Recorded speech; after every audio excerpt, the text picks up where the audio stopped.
Welcome to Before the Noise with TJ. Good morning, everyone. And we're going to always start these episodes off with a little bit of fun Bible trivia.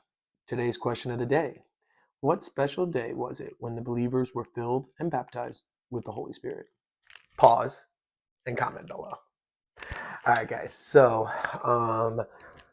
what this series is going to be about is just hanging out with me in the morning, looking at my routine, going through things, checking things off of how do I get closer to Jesus Christ. Now, there's many different things that I do starting off the day, and that's getting into prayer, thanking Him for giving me another day to be able to do things like this, help spread His word, and jump into the Bible. Uh, Today, I'll be going into Acts chapter 1. Little summary behind that. It's the sequence to Luke's gospel, and it picks up where the gospel left off. It records the activities of the apostles beginning soon after Jesus' resurrection.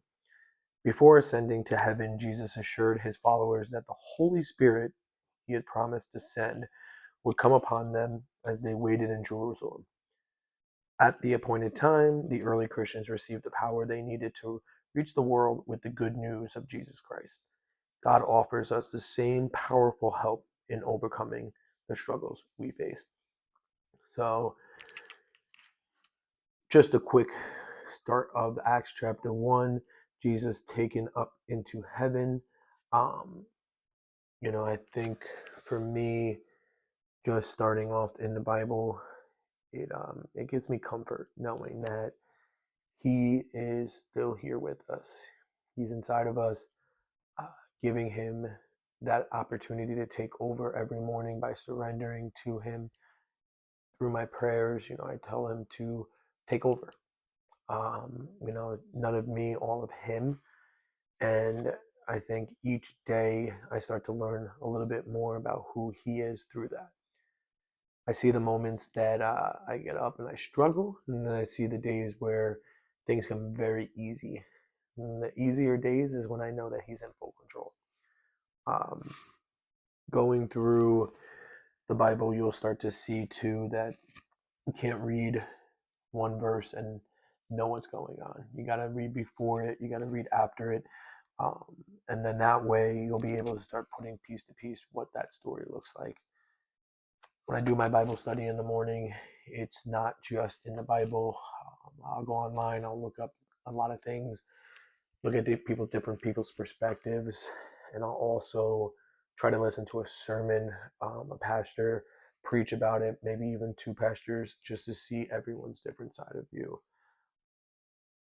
For me, it's taking in the knowledge that I don't have that others do.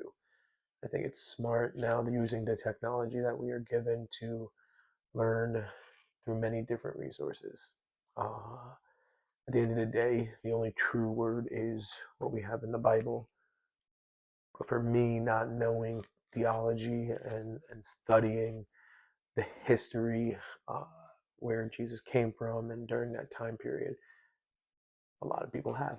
And that's where I'll step back and I'll look at it from their side of view, take in whatever knowledge they have, and then ask God, what He's trying to do through these words to me. Times there are some mornings where things make sense, and then there's some mornings where nothing comes together, and it's okay.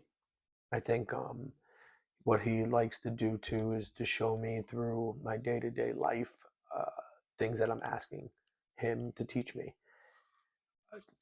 At work, through the gym, through relationships, He'll show me what He wants me to continue to do. And for right now, I think my biggest purpose is to continue learning about who Jesus is and to make it feel a little bit more comfortable for others to do the same. I think down the line, I would love to, teach and show others what God is doing in my life. And yeah, hopefully these morning sessions will help others, do the same.